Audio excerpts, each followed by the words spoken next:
They weren't soldiers. They were artists, and their weapon was illusion. Imagine fighting Hitler's army with paintbrushes, rubber, and sound. No bullets, no blood, just the art of deception crafted to save lives. Now listen to the untold story of the Ghost Army, the secret World War II unit that fooled the Nazis and helped shape the outcome of the war itself. If you love uncovering the hidden corners of history, subscribe now and step into the shadows of the Second World War. The year is 1944. Europe burns. Cities lie in ruins, skies echo with engines, and across the fields of France, an army unlike any other is about to take shape. But these men are not killers. They are creators, painters, sound engineers, designers, sculptors, men of art drawn into a world consumed by destruction. They belong to the 23rd Headquarters Special Troops, a top-secret U.S. Army unit formed with one purpose: to trick the enemy. Their mission: to make Hitler's generals believe in armies that didn't exist. And among all secret World War II units, none were stranger than this.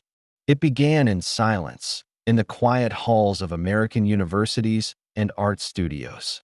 Men who once painted landscapes and designed theater sets were now recruited by the U.S. Army, not for their trigger fingers, but for their imaginations.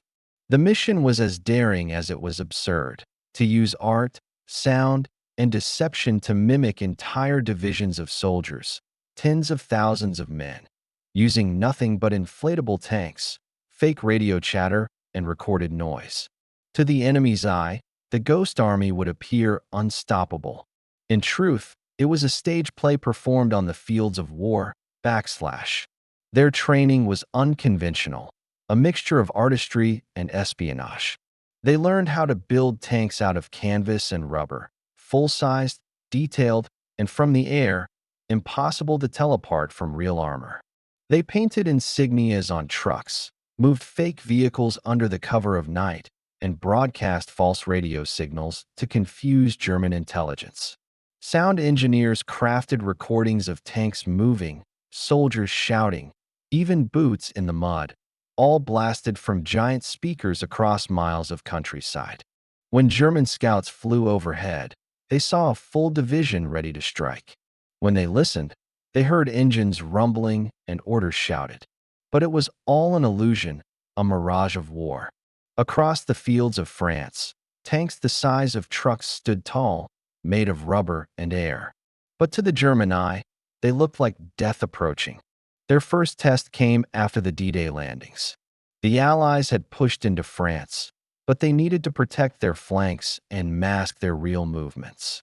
The Ghost Army was sent to the front, tasked with creating a phantom force to divert the enemy's attention. Under cover of night, the artists went to work.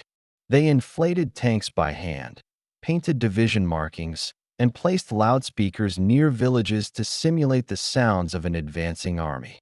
By dawn, the fields were alive with deception. From above, it looked like thousands of men were preparing for battle. But on the ground, only a few dozen stood there, laughing quietly in the mist, surrounded by their rubber creations. And it worked.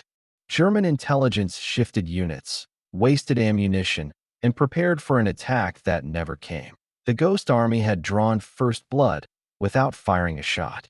But with every success came danger. If captured, these men had no protection. They weren't regular soldiers. Their deception made them spies in the eyes of the enemy. And for spies, there was no mercy. Still, they pressed on. From Normandy to Luxembourg, they moved like phantoms, creating entire divisions overnight and vanishing by morning. They were so convincing that Allied soldiers sometimes saluted them, mistaking them for generals or officers from units that didn't even exist. The illusion was working not just on the Germans, but on their own. As 1944 turned to 1945, the tide of war shifted. The Allies moved toward Germany. But the enemy was desperate, unpredictable, and watching. And so the Ghost Army was called upon once more to stage their greatest deception yet. They would stand before the Rhine River, a final, deadly crossing, and convince Hitler's forces that the Allied assault would strike elsewhere. What followed would become one of the boldest acts of illusion in modern warfare. A masterpiece of art and survival, created not with violence, but with vision. And as the real armies prepared to cross the Rhine, the artists prepared to perform their greatest trick, the one that could change the course of the war or expose them all. March 1945. The Allies are ready to cross the Rhine, the last major obstacle before reaching the heart of Nazi Germany. But the Germans are waiting. The riverbanks are fortified, artillery hidden, every bridge prepared for destruction. If the Allies moved too soon, thousands could die. And so, once again, the artists are called. The 23rd Headquarters Special Troops, the Ghost Army, is ordered to stage one last deception. They must make the Germans believe the crossing will happen miles away from where it truly will. If the illusion holds, the real armies can cross safely. If it fails, the Ghost Army will be annihilated. Under cover of darkness, the men move into position. They inflate tanks, unroll canvas trucks, and place decoys across open fields. Engineers wire loudspeakers to blast sounds of armor moving, soldiers shouting, officers barking commands. From across the river, the noise echoes like thunder. To German scouts, it's unmistakable. The Allies are massing for an attack. But what they're seeing doesn't exist. As dawn breaks, the deception deepens. Fake artillery flashes light up the night sky. Giant speakers roar with pre-recorded explosions, tanks grinding forward, troops assembling, engineers hammering bridges together. It's chaos, carefully composed chaos. Each sound is layered to mimic the movement of thousands. Each flash, each radio transmission, is perfectly timed to sell the illusion. Behind the spectacle, the real Allied forces are miles away, crossing the Rhine unopposed, unseen. The Germans, fooled once again, fire at ghosts. They waste shells and manpower chasing phantoms, while real armies march straight into Germany. The deception works. The Ghost Army has performed their masterpiece. But victory never comes without a cost.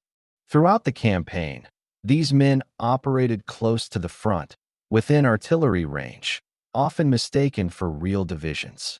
They lived with constant fear. One wrong move, one curious German scout, and the illusion would collapse, taking their lives with it.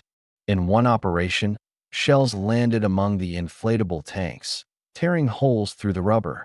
The men scrambled to patch them, terrified the enemy would notice the truth, that the great army before them was nothing but air. They were soldiers of imagination, but also soldiers of courage. Every deception bought time and saved real lives. Tens of thousands of Allied troops were spared because of the Ghost Army's illusions. By May 1945, the war in Europe was over. Germany surrendered. The guns went silent. And the Ghost Army disappeared. Their work was classified. Their records sealed away. For decades, no one knew they existed. The men returned home, their war stories buried under silence. They became artists again, designers, teachers, and architects. They built cities instead of illusions, painted canvases instead of camouflage. But deep inside, they carried the memory of a war fought not with bullets, but with creativity. They had seen deception save lives, and that was their quiet victory. It wasn't until the 1990s that the truth finally surfaced. Declassified documents revealed the existence of the 23rd Headquarters Special Troops, the Ghost Army. For over 40 years, they had remained invisible. Even the soldiers they had saved never knew who they were. When the world finally learned their story, it was disbelief all over again. Artists? Actors? Painters? Could they really have fooled Hitler's generals? The evidence was undeniable. Photographs of rubber tanks towering in the fields of Europe, audio recordings of fake battles, and testimonies from the men who lived among the ghosts. They had fought an invisible war and won. In time, their work became a symbol of how art and intelligence could triumph even in humanity's darkest hours. The Ghost Army proved that warfare wasn't only about strength. It was about imagination, about understanding how the mind sees and how the heart fears. Their tactics influenced modern psychological warfare and deception strategies still used today. But for the men who lived it, there was no glory, only pride, and a quiet understanding that sometimes the most powerful weapon in war is creativity itself. Today, the Ghost Army's legacy lives on in museums, documentaries, and memories told by the few survivors who remain. Their story reminds us that courage takes many forms. Not all of them carry a gun. They stood against one of history's greatest evils and fought it with illusion, imagination, and hope. And in doing so, they blurred the line between art and war, between fear and faith. They fought not with bullets, but with brilliance. They won not with force, but with illusion. And though their names were hidden for decades, their legacy endures, proof that even in the darkest of wars, creativity can be a light.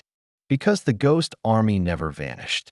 It simply left behind echoes in every act of courage that chooses creation over destruction. If you enjoyed this story, please hit the subscribe button. Also do well to check out other interesting stories on this channel.